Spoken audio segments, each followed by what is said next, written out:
The Moving Iron Podcast is brought to you by these great sponsors.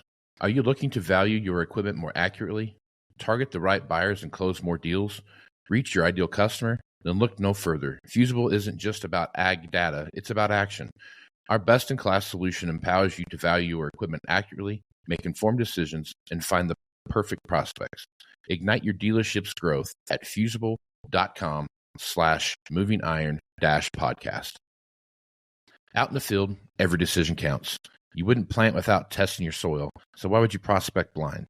Introducing EDA, your one-stop shop for ag equipment intel. EDA goes beyond specs and prices.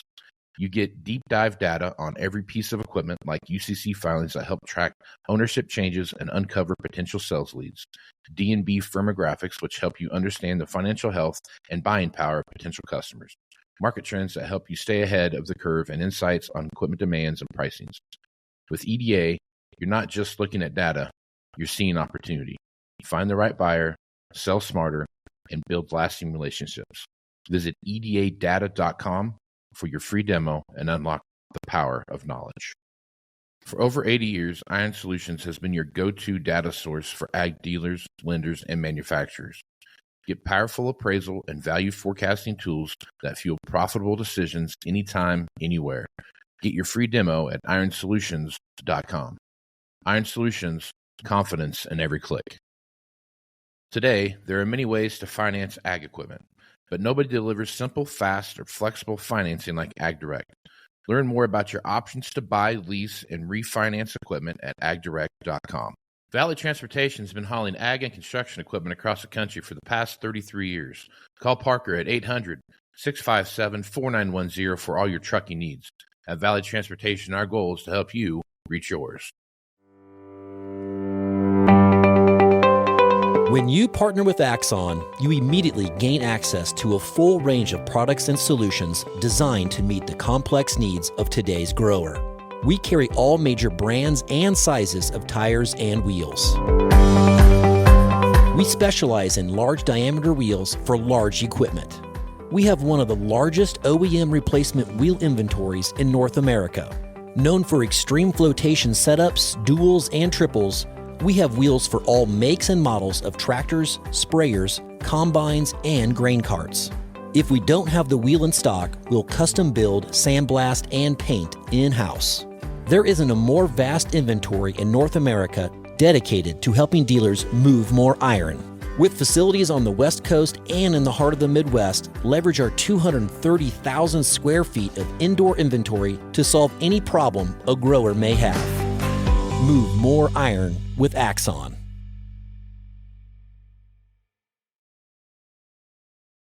Moving iron in the 21st century. Hard-working people working hard for you and me. Moving iron time and time again. Through the years you'll find us here. Moving iron. Hello and welcome to Moving Iron Podcast. Markets with Sean Hackett. Sean Hackett is with Hackett Financial out of Boca Raton, Florida. He's nice enough to come on and talk about what's happening in the world of commodities. Sean, how you doing this morning? Doing really, really good, Casey. Real good. Good, man. Had a little bit of a downturn in the price of corn over the last couple of weeks. We've watched it bounce between the mid 390s to the mid, 405, something like that, kind of bounce back and forth through there. Felt like we hit a technical limit here, and it's bouncing in the mid 390s to low 390s over the last week or so, Sean. So I guess as you look at the situation that we're in right now, what are your thoughts, and have we hit the bottom, and are we looking for a way to go up? Looking at 30 years of pricing behavior, technically, on average, the harvest low most of the time will occur in the last week of September. Doesn't mean every year. It just means that if you average all the harvest lows that we've ever had, going back 30 years, and I can go back 50 years, it's averaged the last week of September. Now, it doesn't mean necessarily that it goes down into September. It just means that's when the market begins to turn up. So we could be at a low now and we just go sideways. But what it's saying is that you really can't be confident that a final low is in until you get a short-term technical confirmation that we're breaking out of the downtrending pattern that we've been in, which we have not done yet. Now, what would it take to do that? Not much. Not much. I mean, it's a moving target, right? So if you look at a December corn chart, if we had a weekly close over 401, that would break the downtrend that we've been in for months now. So that's really so to me, that's how you determine if the low is in, is you get that first initial technical buy signal that says you've broken the prevailing downtrend that's in the market. And we know, given that most of the speculative capital is momentum driven, however they are developed with whatever programs, whatever AI, they're all some form of a momentum algorithm. Well, if the momentum stops going down and starts going up, then by the very nature of how they're structured, they'll start to buy back their shorts. And that's really ultimately at this point, we just have to wait for that. On soybeans, I just wrote the number down here. I was just doing this actually this morning, believe it or not. Let me see here. Give me 1 second. I can give you the targets on the other two that would indicate that a short-term low is in. Let's see here. Okay. And on soybeans, we would need a weekly close over 992, which say that the soybean low is in. And on December wheat, this is SRW wheat, a weekly close above 558, and even a daily close I would pay attention to. Like a daily close would be the first thing I would look for. Okay, so there it is. I mean, you want to know if a low is in? We need to get over. Now next week those numbers will be lower, and the following week those numbers will be like they keep going down until you do trigger the technical buy signal telling you that the short-term trend is up and we've made the low. So that's all I know to do at something like this. I know that the seasonal pattern says we might have a few more weeks, and we haven't broken above those technical patterns yet. So right now the trend is still down until it's not. Although my feeling is, my instincts say that we're going to bottom and turn up before the traditional last week of September. That would be my guess. Usually the market doesn't let everybody get what they want. Everyone is just sitting there complacently waiting for that last week of September to cover.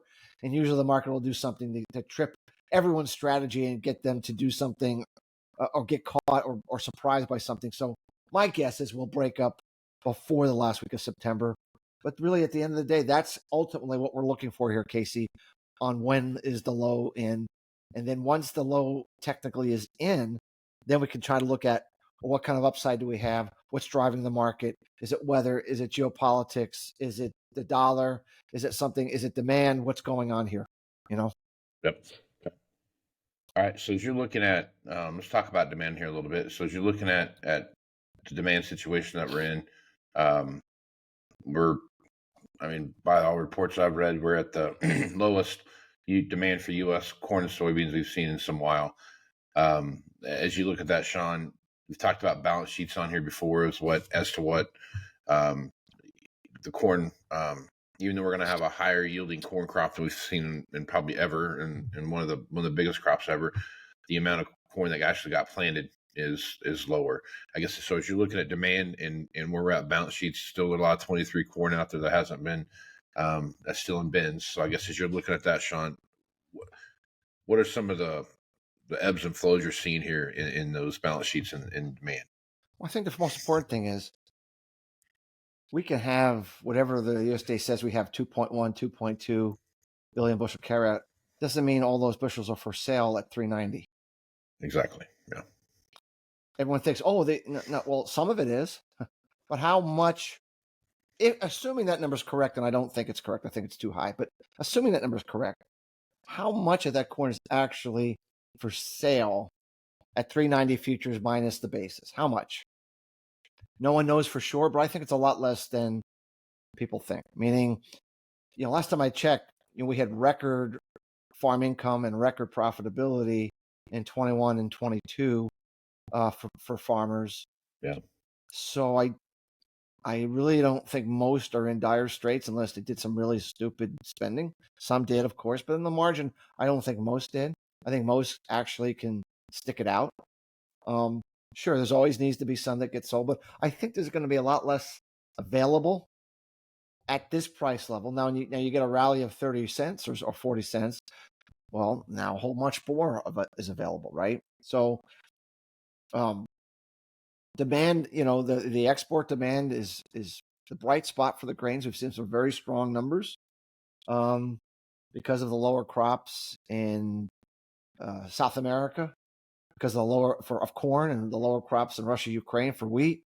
The U.S. is the best export price in the world right now on all three grains. I haven't been able to say that. I think you'd have to go back to 2018, the last time we were the best export price worldwide in every grain market. Right now we are. So we're going to move a lot of grain here. And any buyer who's worth their salt is going to buy a lot of grain here. So I still feel that when we go through the September, October increases in yields, especially for corn, they're going to raise the yield, they're going to increase demand, and they're going to still knock those harvested acres down some, at least on corn they're going to, more. And I don't believe that the ending stocks are going to change too much. I think we'll be in this 2.1, 2.2. Even if we go to 185, I don't think it's going to change it much. Soybeans, I'm not so sure you can say that. We're not really seeing demand. Well, lately we've been seeing some better demand, but it's not enough to say that we can expect the USDA to increase demand too much. What I will say is bean oil is becoming very, very competitive with alternative feedstocks for renewable diesel for the first time in a while, meaning when you're looking at the economics of making renewable diesel, if you don't have an issue with supposedly the carbon footprint, if you're just looking at dollars and cents, bean oil is one of your best feedstocks to use right now if you're looking to maximize money on your processing plant, refinery plant. So that is, to me, says to me that we're going to see bean oil demand, not because there's been any change in government policy.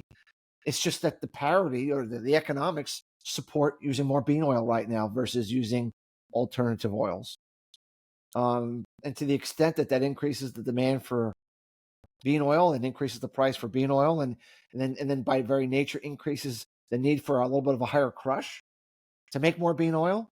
On the margin, I would be looking for potentially some better crush rates here based upon this competitiveness of bean oil versus other vegetable oils. That's something that I think is probably going to be a pretty good story for why soybeans put in a low here, despite, look, I'm not going to sugarcoat the soybean spreadsheet. It's pretty ugly.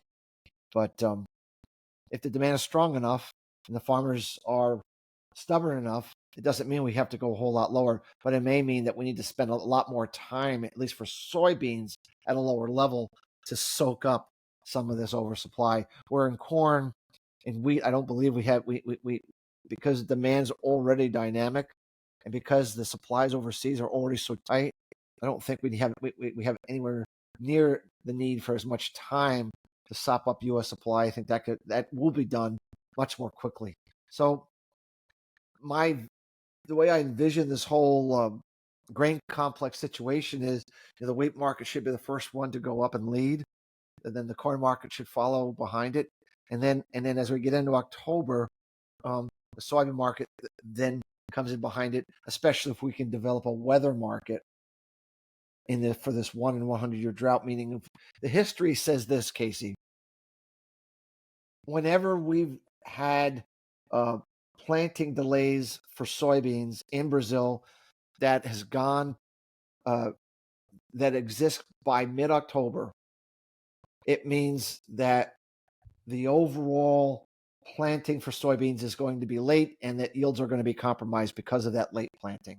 What it also means is that we're then impinging upon second crop corn that we want to plant in February, and which then reduces the acres for corn and then hurts the potential for corn production in the back half of the growing season. So mid-October is really, really an important time where if we're going to catch a weather market on this 1 in 100-year drought, low 2 percentile soil moisture in Brazil. Remember the first half's all about soybeans. We don't hardly grow any corn in the first half. We don't grow any cotton in the first half. They don't grow wheat down there. It's all about soybeans. Mid-October would be the window for me to see a weather market.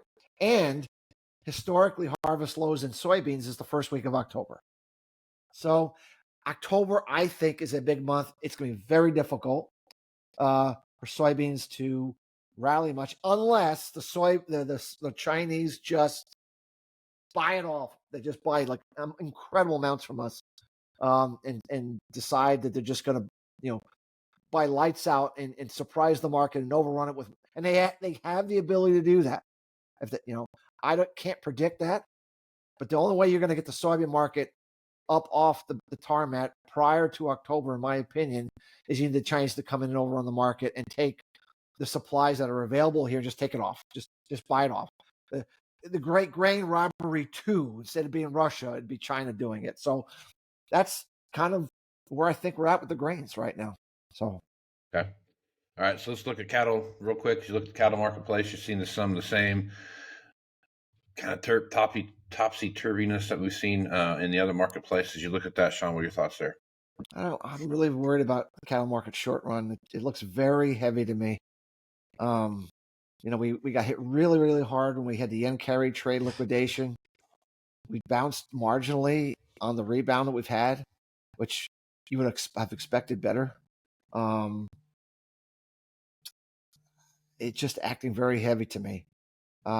I don't see any signs that we're herd rebuilding, which is kind of what we've always seen in every cycle, and we're just not doing it. And that's kind of how you get more constriction of animals off the market. I don't see it. Our exports are 5 to 8% down from a year ago in terms of beef exports. I don't know, Casey. The market looks heavy to me. 175 December live cattle, 230 November feeder cattle. We went right to those price levels, and we've bounced here a little bit.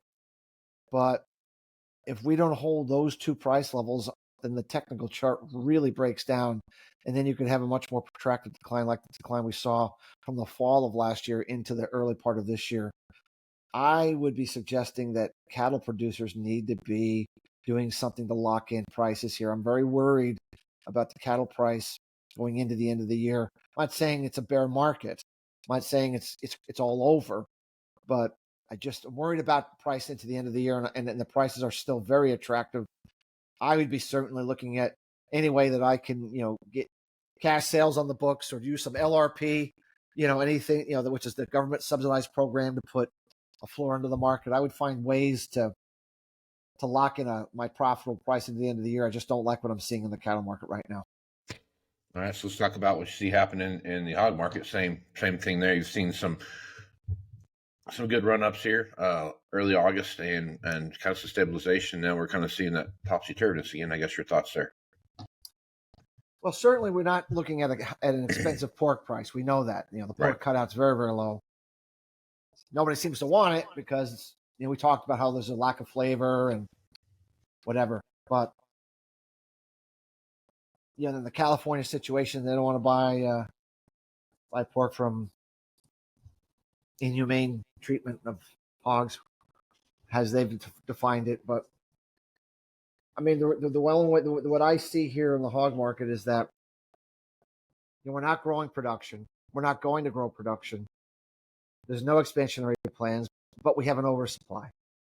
And the only way I can see to get over that oversupply is we have to have a come to Jesus moment with the consumer in the U.S. where they all of a sudden magically decide they want to increase their consumption of pork because they love it now. Probably not. I mean, if you're going to increase the flavor of pork, it's going to take some years to develop that and get people used to that. But always a chance. Maybe I'm wrong. But you need China to come in and buy a bunch of pork. And that's really predicated on the post-African swine fever pork shortage, which is developing. I show a chart in my reports, as you know, Casey, where I show the Chinese pork price breaking out on the charts, and now trading at the highest level in 5 years, and it's going straight up right now. That means that they're developing a pork shortage. The herd liquidation's over. They're on the other side of post ASF, and we know, they go into their holidays in January and February when they all go around and tell Z how wonderful he is, and they eat all kinds of pork. They're not going to want to run out of pork. They certainly wouldn't want to run out of pork during that one of the highest demand parts of the season for them. So I think I would be looking for very sizable increase in Chinese imports of U.S. pork going forward. If we start to see 1 week, then 2 week, then 3 week, the hog market's going to start to react very aggressively. My suspicion is that we're going to just keep doing what we've been doing, kind of this coiling pattern, like you said, Casey, back and forth, back and forth. But I think the closer we get to the end of the year, the more likely it is that Chinese demand is going to come in and overrun the market, and we're going to actually get the market to enter an up cycle. And that's really where so I'm much more constructive on the hog market right now than I am on the cattle market. So, okay. Biden and Xi are supposed to have a phone call sometime this week or maybe next week. So big time, big news coming out of that. I'm sure. Who? Biden and Xi. They're supposed to have a big phone call with each other sometime. Who? Biden and Xi. I'm sorry. I'm sorry. I couldn't remember. Sorry. I think he's still the president. We haven't heard much from him here for the last 45 days, but yeah, pretty sure he's still the president. I would love to hear how that conversation goes. Allegedly. Yeah. Good times. Yeah. Good times. All right, buddy. I think it's probably a good place to stop. Folks want to reach out to you, get more information about what you're doing over at Hackett Financial. What's the best way to do that? One way is our Twitter page at Faradex11. We have a LinkedIn page. Website's Hackett, Hackett, advisors.com. I want to warn everybody, we are not social media personality junkies. We have nothing else better to do with our lives but post stuff on Twitter. We will post some stuff from time to time. We spend most of our time trying to work hard to make good forecasts for our customers. But if you want to see some of the things we're saying about our statistic cycles and correlations, those are places to start. Right on, man. It's well worthwhile. Go check out Shawn's homepage. There's a lot of good information there. That's for free. You can just look at that and get a lot of good info there, and a lot of moving parts there. Also, you can sign up for Shawn's newsletter there as well. So a lot of good information comes from that too. And so you can go to the Moving Iron Summit here in yes, you can. November, which I will also be there doing some extended conversations about some of the things that we're seeing going ahead, and it's a pretty dynamic time, as you know, Casey. For even though it doesn't feel good right now, there's actually a lot of positive dynamic developments going on for why prices are not likely to sit here for as long as people are right now projecting. So, right on. Yeah, if you want to come to the Moving Iron Summit, if you're a dealer, analyst, you work on stock market side stuff, whatever it is that you're doing. If you're one of those people that are wanting to see what's going on in the equipment business as well as what some of the driving factors behind that, go to movingironllc.com and click on the Moving Iron Summit tab at the top. You get all the information there. I should have the agenda up here this week, and that'll give you a better view of what's there. Just waiting for a few things to come through, but just about have that all put together, and that'll be up there so people can see that. But check that out if you're interested in doing that. Go to there. If you need more information, send me an email at movingironpodcast@movingironpodcast.com, and I'll be sure to get back to you. Shawn, appreciate you being on the podcast, man. Thanks, Casey. Always a blast. All right, I'm Casey Seymour with Moving Iron Podcast. Check me out on Facebook, Twitter, and Instagram at Moving Iron LLC. Go to LinkedIn at Moving Iron Podcast. Check out the YouTube channel over, obviously on YouTube at Moving Iron Podcast. Check it out there. Go to TikTok, I guess, while you still can. I mean, I guess that's a no factor anymore. We're done worrying about TikTok, so I guess it's still there. So check out TikTok at Moving Iron Podcast. And you can also go to movingironllc.com for everything Moving Iron related. So with that, I'm Casey Seymour, Sean Hackett. Let's go smart, folks. Out. Iron Podcast is brought to you by these great sponsors. Are you looking to value your equipment more accurately, target the right buyers and close more deals, reach your ideal customer? Then look no further. Fusible isn't just about ag data, it's about action. Our best-in-class solution empowers you to value your equipment accurately, make informed decisions, and find the perfect prospects. Ignite your dealership's growth at fusible.com/movingiron-podcast. Out in the field, every decision counts. You wouldn't plant without testing your soil, so why would you prospect blind? Introducing EDA, your one-stop shop for ag equipment intel. EDA goes beyond specs and prices.